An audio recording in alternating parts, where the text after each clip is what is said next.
વડોદરાનો અવાજ ન્યૂઝમાં આપનું સ્વાગત છે। સમાચારમાં વાત કરીએ તો વડોદરા શહેરમાં ગણેશ ઉત્સવનું આગમન થઈ રહ્યું છે, ત્યારે બીજી બાજુ ચોરો પોલીસને પડકાર આપી રહ્યા છે। વાઘોડિયા રોડ વિસ્તારમાં આવેલા પરિવારથી કલાદર્શન 4 રસ્તા વચ્ચે 7 થી 8 દુકાનોને રાત્રે 11:15ના વચ્ચે તાળા તોડવામાં આવ્યા હતા અને ચોર 2 થી 3 દુકાનમાં કેસ રોકડ સિલકની ચોરી કરી પલાયન થઈ ગયા હતા। આ વિસ્તારમાં પરિવાર 4 રસ્તા પાસે પરિવાર પોલીસ સ્ટેશન 200 મીટરની દૂર પર આવેલું છે, છતાં પણ ચોરે હિંમત કરીને ચોરી કરી હતી। શું ઘટના બની? અહીંયા હું રાત્રે 9 સાડા 9 વાગે દુકાન વધાવીને ગઈ હતી। પછી સવારમાં 7 સાડા 7 વાગે અહીંયાથી જે બસમાં બેસે છે, જે ભાઈઓ જોબ પર જાય છે, એમનો મારી ઉપર ફોન આવ્યો કે બેન તમારી દુકાનનું શટર તૂટ્યું લાગે છે। એટલે હું તાત્કાલિક 7:30 વાગે અહીંયા આગળ હાજર થઈ તો મારી દુકાનનું શટર ઘણું બધું ઊંચું થઈને અંદર વેરવિખેર કરેલું હતું અને મારા જે જૂના કોઈન હતા, ઘણા બધા જૂના વર્ષો જૂના હતા, એની આખી થેલી લઈ ગયા છે અને દુકાનનું 15 જે ડ્રોવર હતા એ મારા બધા વેરવિખેર કરી નાખ્યા છે। એવી જ રીતે બાજુવાળાની પણ દુકાન એ રીતે તોડેલી છે। એટલે અમારો કહેવાનો ભાવ એક જ છે કે જનતાનો અહીંયા 500 મીટરના એરિયામાં જ પોલીસ સ્ટેશન છે, તો જો આ ચોરી કરનારાઓ આટલું સાહસ કરતા હોય તો પછી અમારા જનતાની સેફટી શું, એના માટે અમારે આગળ અમારો જે વિચારધારા છે અમારે આગળ પહોંચાડવી છે। કયો વિસ્તાર છે?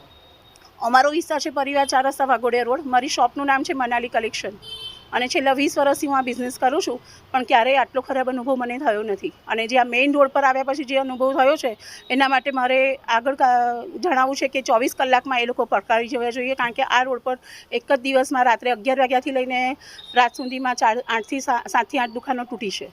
આમ તો પોલીસ અહીંયા 4 રસ્તા ઉપર ઊભી રહી છે અને કાલે 2 દિવસથી કેમ નહીં ઊભી રહી?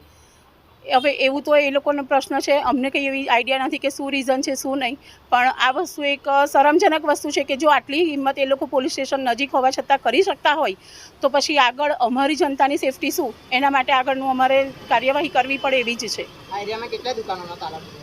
કમસે કમ 7 થી 8 દુકાનોની જાણકારી મળી છે અમને, અને આનાથી 3 મહિના પહેલાં પણ એક દુકાનનું તાળું તૂટ્યું હતું, એમનું પણ ખાલી અરજી આપી છે, એનું પણ આગળ કોઈ કાર્યવાહી એ ભાઈની થઈ નથી। તમારી દુકાનમાં સીસીટીવી કેમેરા?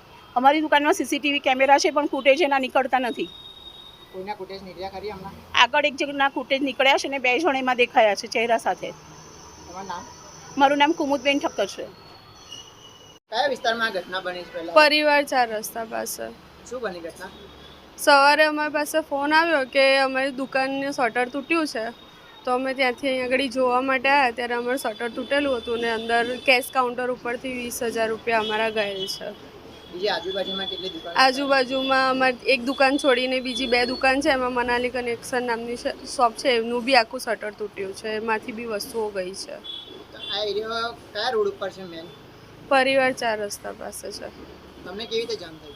અમારી પાસે ઉપર હોસ્પિટલ છે, ત્યાંથી ફોન આવ્યો હતો અને આજુબાજુની શોપ પરથી ફોન આવ્યો હતો સવારે, ત્યારે અમે લોકો આવ્યા અહીંયા આગળ। તમારો શેનો બિઝનેસ છે? મારે અહીંયા આગળ ભગવાનના વાઘા અને ભગવાનની પૂજાપાની વસ્તુનું શોપ છે।